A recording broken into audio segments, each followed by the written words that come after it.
Good evening student. पिछली वाली class में हमने लैंथेनाइट तत्वों की कलर प्रॉपर्टी, मैग्नेटिक प्रॉपर्टी और साथ में कॉम्प्लेक्स फॉर्मेशन किस तरह से होते हैं उनके बारे में हमने बात की थी। आज हम लैंथेनाइट का निष्कर्षण किस तरह से कर सकते हैं, एक्सट्रैक्शन ऑफ लैंथेनाइट्स, उनके बारे में हम बात कर रहे हैं।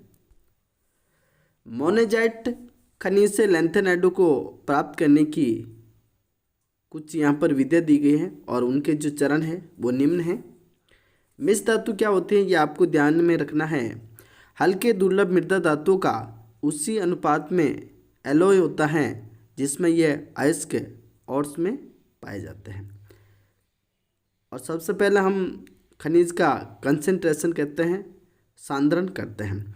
मोनेजाइट रेत काफ़ी भारी होती है और इसको हम गुरुत्वीय विधि के द्वारा पहले इसे हल्की अशुद्धि को मुक्त कर दिया जाता है, फिर इसको हम चुंबकीय सांद्रण विधि द्वारा चुंबकीय अशुद्धि को हम दूर करते हैं। इसके बाद प्राप्त सांद्रित खनिज में 7.5% थोरियम ऑक्साइड होगा और 30% सीरियम ऑक्साइड होगा, 30% अन्य दुर्लभ मृदा होती है, 29% P2O5 तथा 1.5% सिलिका इसमें देखने को मिलती है। खनिज का भंजन, सांद्रित खनिज को सांद्र सल्फ्यूरिक या फिर सोडियम हाइड्रोक्साइड द्वारा हम ट्रीटमेंट करते हैं, उपचारित करते हैं और करने की रासायनिक अभिक्रिया को खनिज की भंजन अभिक्रिया कहते हैं।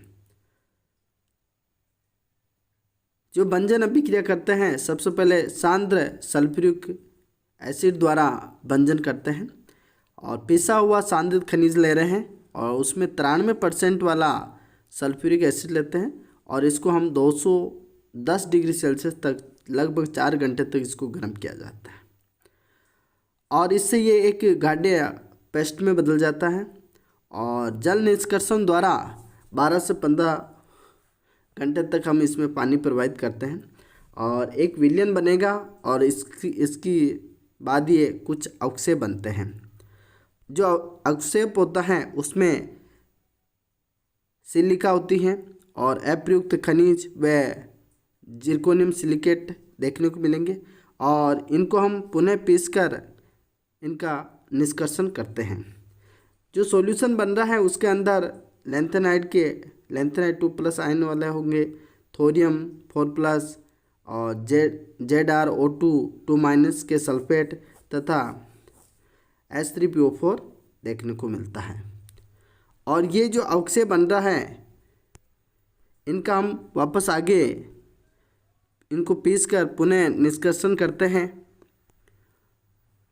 सोडियम पायरोफॉस्फेट है और ये अवक्षेप के रूप में थोरियम पायरोफॉस्फेट छन्नित ऑक्जेलिक अम्ल के साथ गर्म करने से अवक्षेप हमें प्राप्त होता है और उसमें अमोनियम ऑक्जेलेट डालकर उबालते हैं और फिर वापस एक को हम छान रहे हैं तो कुछ अवक्षेप मिलेगा और छन्नित प्राप्त होगा और छन्नित के अंदर थोरियम के ऑक्जेलेट देखने को मिल रहे हैं और जबकि अवक्षेप के अंदर लैंथेनाइट के ऑक्जेलेट देखने को मिल रहे हैं। और फिर हम जो अवक्षेप को वापस सल्फ्यूरिक एसिड के साथ में गर्म करते हैं तो स्वच्छ सॉल्यूशन प्राप्त होता है और फिर इसी को हम सोडियम सल्फेट के साथ ट्रीट करेंगे और ये 2 तरह के हो जाएंगे। हल्के लैंथेनाइट के हमें द्विक्लवण देखने को मिलते हैं और विलयन के अंदर भारी लैंथेनाइटों के सल्फेट के रूप में हमें देखने को मिलते हैं। और जो हल्के लैंथेनाइटों के द्विक्लवण हैं, डबल साल्ट है, उसको हम सोडियम हाइड्रोक्साइड के साथ में गर्म करते हैं और हल्के लैंथेनाइटों के जल योजित ऑक्साइड प्राप्त होते हैं और उसी को हम 100 डिग्री सेल्सियस वायु में शुष्क करेंगे तो हल्के लैंथेनाइट के ऑक्साइड हमें देखने को मिलेंगे। और जो मिश्रण प्राप्त हो रहा है हल्के लैंथेनाइटों का उसमें लैंथेनम का ऑक्साइड है, सीरियम का ऑक्साइड, प्रेज्यूडियम का ऑक्साइड, न्यूडियम का ऑक्साइड, स्मेरियम का ऑक्साइड प्राप्त होते हैं और फिर इसी को हम नाइट्रिक एसिड के साथ ट्रीट करते हैं तो विलयन के अंदर हल्के लैंथेनाइट के नाइट्रेट प्राप्त होते हैं और अवक्षेप के रूप में सीरियम के ऑक्साइड मिलेंगे। और 85% वाले नाइट्रिक एसिड के साथ में जब आप इसको ट्रीट करोगे तो सीरियम के नाइट्रेट प्राप्त होते हैं और उसको हम तनु सल्फ्यूरिक एसिड के साथ में ट्रीट करते हैं तो लाल क्षारीय नाइट्रेट आपको देखने को मिलता है, प्राप्त होता है। अगली स्लाइड में हम देख रहे हैं कि जो सांद्र सोडियम हाइड्रोक्साइड द्वारा भी आप भंजन कर सकते हैं। और पिसा हुआ सांद्रित खनिज ले रहे हैं और 74% वाला सोडियम हाइड्रोक्साइड लेना है आपको, और 140 डिग्री सेल्सियस तक आप इसको गर्म करोगे तो हमें गाढ़ा पेस्ट प्राप्त होगा। और इसको जल मिलाकर 100 डिग्री सेल्सियस तक आप वापस इसको ठंडा करना है। अवक्षेप के रूप में थोरियम का ऑक्साइड हुआ है, टाइटेनियम का ऑक्साइड हुआ है, जिर्कोनियम के सिलिकेट प्राप्त होते हैं। और सॉल्यूशन के अंदर हाइड्रोक्साइड, फॉस्फेट, सिलिकेट आपको देखने को मिलते हैं। एक अवक्षेप रहेगा और टाइटेनियम, जिर्कोनियम के सिलिकेट आपको मिलेंगे, और विलयन के अंदर लैंथेनम और थोरियम के जलयोजित क्लोराइड आपको प्राप्त होते हैं। अब इनको अलग करने की कई मेथड हैं, जो कि ओल्ड मेथड की बात करते हैं तो प्रभाजी क्रिस्टल है, फ्रैक्शनल डिस्टिलेशन है, प्रभाजी अवक्षेपण है, फ्रैक्शनल प्रेसिपिटेशन है, प्रभाजी ऊष्मीय विघटन, फ्रैक्शनल थर्मल डिकम्पोजिशन है, परिवर्तन है, ये आपको देखने को मिलते हैं। सबसे पहले हम प्रभाजी क्रिस्टल की बात करते हैं, फ्रैक्शनल डिस्टिलेशन। और ये जो मेथड होता है इस सिद्धांत पर आधारित है कि कुछ लवणों की जो विलेयता होती हैं उनमें आपको हल्का सा अंतर देखने को मिलता है, और उनके मिश्रण में से उन लवणों का क्रिस्टलीकरण पहले होता है जिनमें उनकी विलेयता कम होती है। और लैंथेनाइडों के लवणों में उनकी विलेयता को लैंथेनम से लुटेशियम तक जाते हैं तो वो घटती हैं, और यानी कि इनकी सोल्युबिलिटी घटती है। सामान्य लवणों में nitrate, sulphate, bromate, perchlorate, oxalate का जो अवक्षेपण किया जा सकता है। और गैडोलियम के नाइट्रेट हुआ, प्रेजुडियम के नाइट्रेट को पृथक करने के लिए हम ईथर का प्रयोग करते हैं। और द्विक लवणों में डबल साल्ट के अंदर लैंथेनम के नाइट्रेट आपको magnesium nitrate, lanthanum nitrate, magnesium nitrate और 24 जल के अणु प्रकार के लवणों यानी कि द्विक लवण के रूप में भी आपको इस तरह से देखने को मिलक्षेपित किया जा सकता है। प्रभाजी क्रिस्टल में लैंथेनाइड तत्वों को सबसे पहले आपको गर्म करना, फिर ठंडा करोगे तो उनका क्रिस्टलीकरण हो जाएगा। और जो क्रिस्टल हो रहा है उसमें दो तरह के, एक तो क्रिस्टल प्राप्त होंगे और मात्र द्रव रहेगा। मात्र द्रव के अंदर सबसे पहला जो प्राप्त हो रहा है उसके अंदर सबसे कम विलेयता वाले क्रिस्टल तत्व और लवण देखने को मिलेंगे।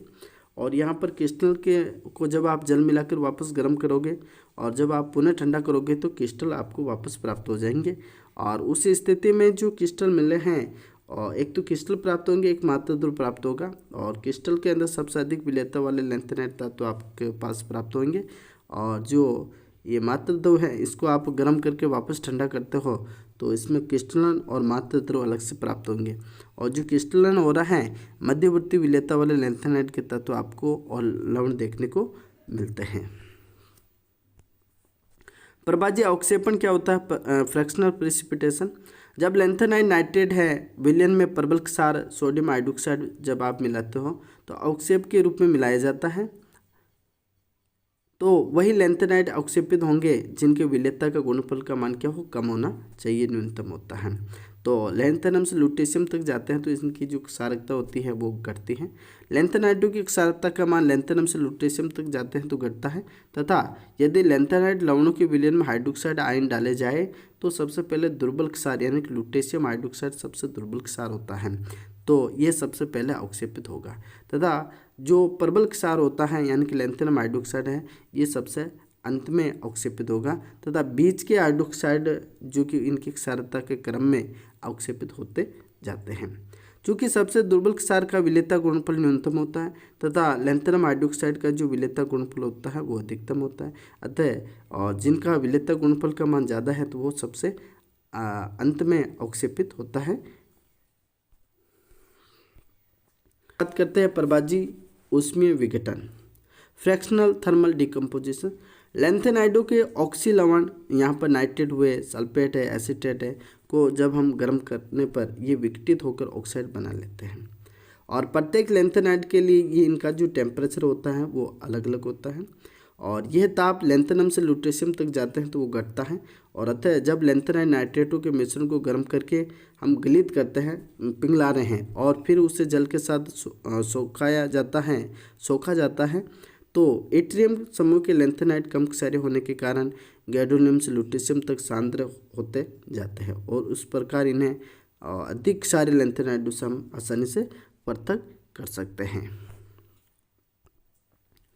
संयोजकता परिवर्तन क्या होता है? और इस मेथड को जब हम यूज करते हैं और लैंथेनम तत्व होते हैं वो जनरली +3 ऑक्सीडेशन स्टेट शो करते हैं। कुछ लैंथेनाइट तत्वों की जो स्थायित्व इलेक्ट्रॉनिक विन्यास के कारण +2 या +4 ऑक्सीडेशन स्टेट भी आपको देखने को मिलती है, जो कि स्टेबल होती हैं किसी किसी तत्वों में। अतः विभिन्न ऑक्सीकरण अवस्था में आयन के गुण भी भिन्न भिन्न होंगे और जिससे उनका जो सेपरेशन होता है वो इजी हो जाता है। फर्स्ट पॉइंट है लैंथेनाइट मिश्रण को यदि क्षारीय परमैंगनेट विलयन के साथ हम ऑक्सीकृत करते हैं तो सीरियम +4 ऑक्सीडेशन स्टेट में आता है और सीरियम 4+ पर सीरियम 3 की तुलना में आवेश अधिक है, तो इस स्थिति में उनका आकार छोटा होगा और इसमें जो क्षारीय गुण होता है वो हमें कम देखने को मिलता है। और इसी स्थिति में जो सीरियम हाइड्रोक्साइड होते हैं वो सीरियम ऑक्साइड के रूप में अवक्षेपित हो जाएंगे और अन्य यानी कि ये +4 ऑक्सीडेशन स्टेट वाला जो यौगिक है वो अलग हो रहा है और जो लैंथेनम 3+ आयन होते हैं वो विलयन के अंदर ही रह जाएंगे। सीरियम 4+ को नाइट्रिक अम्ल विलयन में से लैंथेनम 3+ आयनों से हम पृथक करने के लिए जनरली हम तृतीयक ब्यूटिल फॉस्फेट को काम में लेते हैं। ये वाला तृतीयक ब्यूटिल फॉस्फेट आपको ध्यान में रखना है और इस विधि द्वारा 40% सीरियम वाले मिश्रण विलयन में से 99% शुद्ध सीरियम आप प्राप्त कर सकते हो। तो आई होप आज हमने लैंथेनाइट तत्वों को सेपरेशन करने के कुछ मेथड देखे हैं, जिसमें हमने आज ओल्ड मेथड देखे हैं और नेक्स्ट वाली क्लास में हम जो आधुनिक मॉडर्न मेथड है उनके बारे में हम बात करेंगे। और आई होप आज के लेक्चर आपको समझ में आया होगा और इन वीडियो को आप ज़्यादा से ज़्यादा अपने साथियों तक शेयर करें और अपने साथियों को भी जोड़ें ताकि उनको भी इस चैनल का फ़ायदा मिले और इन वीडियो को उनको भी फ़ायदा मिले और ज़्यादा से ज़्यादा इन वीडियो को आप शेयर करें और लाइक करें। ओके, तो आज के लिए इतना ही काफ़ी। Thank you.